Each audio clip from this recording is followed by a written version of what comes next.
You're too smart to fall for propaganda. You'd see right through it. That's exactly what propaganda wants you to think. Hey, welcome back. Today we're going to look at how propaganda actually works, its mechanics and psychological architecture underneath it. Because here's the thing, propaganda isn't only aimed at stupid people, it's aimed at human beings as a whole. And being human means that you have cognitive shortcuts, tribal instincts, and emotional triggers that are, frankly, very easy to exploit if you know what you're doing. So, let's talk about who figured that out, how they did it, and why it still works today. Most people outside of media studies don't know this name, Edward Bernays. This man is genuinely one of the most influential people of the 20th century. He was Sigmund Freud's nephew, and in the 1920s, he took his uncle's ideas about the unconscious mind and basically weaponized them for public relations. His first big experiment was to get women to smoke cigarettes.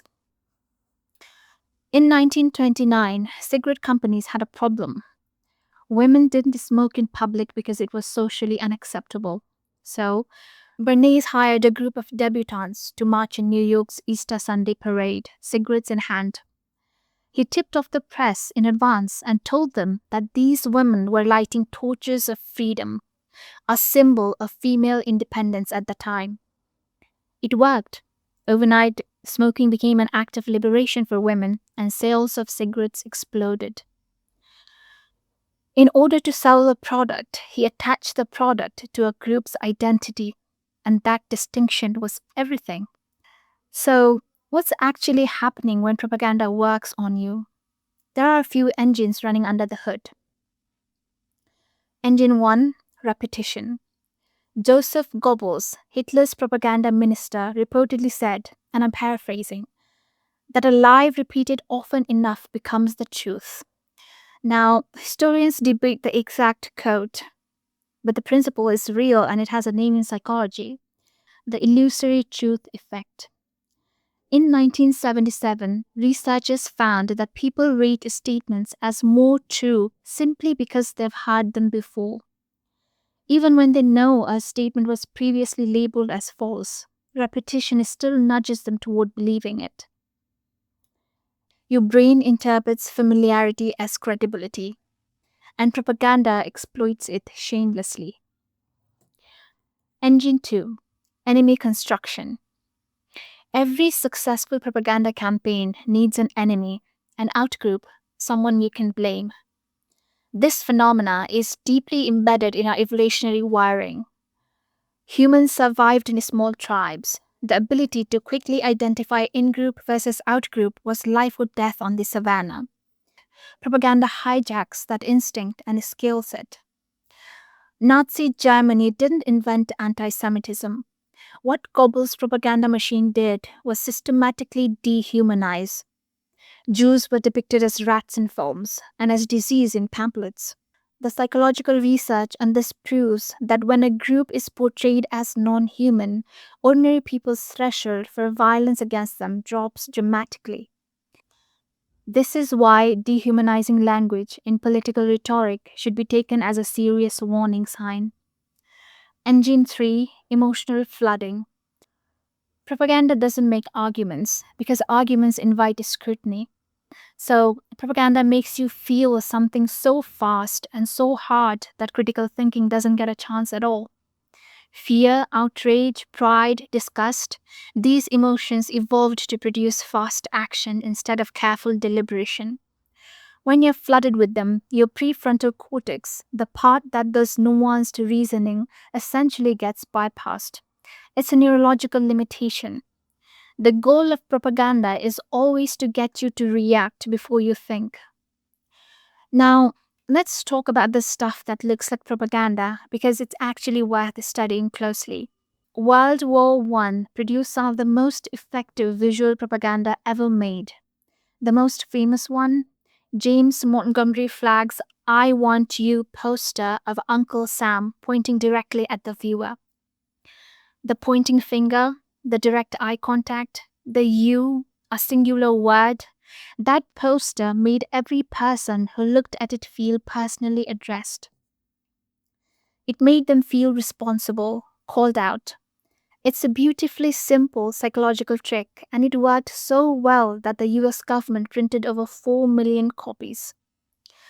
On the other side of that war, the British were producing posters asking women to send their husbands and sons to war, sometimes with genuinely dark text implying that men who didn't enlist were cowards. They were engineering social shame as a recruitment tool, and it worked. Shame is one of the most powerful motivators humans experience. The Soviet Union, on the other hand, took propaganda further than almost anyone. Under Stalin, history was literally rewritten. Photographs were altered. People who fell out of political favor were erased from images, sometimes quite literally painted out. The goal wasn't just to control what people knew, it was to make people unsure of what was real. There's a concept called firehosing, flooding the information space with so many conflicting narratives that people give up trying to find the truth. They retreat into cynicism, and a cynical, disoriented population is a compliant one. Sound familiar? Here's where it gets really close to home. The core techniques still apply, but the precision and speed has changed. Social media algorithms are, not intentionally but functionally, propaganda distribution engines. They optimize for engagement. And what gets engagement? Outrage? Fear? Content that makes your blood pressure spike? The feed is constantly making choices about what to show you based on what keeps you clicking. And what keeps you clicking tends to confirm what you already believe, make you angrier at your perceived outgroup, and leave you more emotionally activated than when you started. Interesting, isn't it? This is why Cambridge Analytica was such a big deal. People may think that they were just running ads, but they were using psychographic profiling. Personality data is scraped from Facebook to deliver individually tailored emotional triggers to specific voters. Different messages to different personality types in the same congressional district. While Bernays sold cigarettes to millions of women with one campaign, Cambridge Analytica was trying to sell political reality to individuals one by one, customized per person. The scale of manipulation we're talking about now is genuinely new. Okay, so what do you actually do with this information? Because knowledge of propaganda doesn't make you immune to it. Studies show that even people trained in media literacy still get taken in. Awareness helps, but it's not a force field. A few things that do help. A. Slow down when you feel a strong emotional reaction to content. That spike of outrage or fear is exactly when your critical thinking is most compromised. That's the moment to pause instead of sharing the content. B. Ask who made this and why, as a basic question. Who benefits from you believing this? What are they selling? A product, a policy, a candidate, or a worldview? C. Seek out the primary source.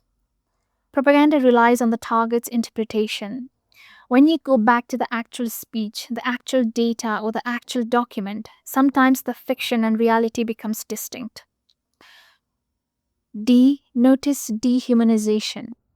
Whatever your politics, when any group of people starts being described as vermin, as invaders or parasites, that's a documented step in a dangerous process. You must name it when you see it. Here's the honest, uncomfortable conclusion. Propaganda works because we're human, because we're social creatures who want to belong. We're emotional beings who evolved to react fast, and we find comfort in simple stories with clear heroes and villains. Becoming some kind of cold, calculating logic machine is not the solution. It is to know your own vulnerabilities well enough to give yourself a beat before you act on them. The propagandists have always known more about how your mind works than you do. The only way to close that gap is to start studying.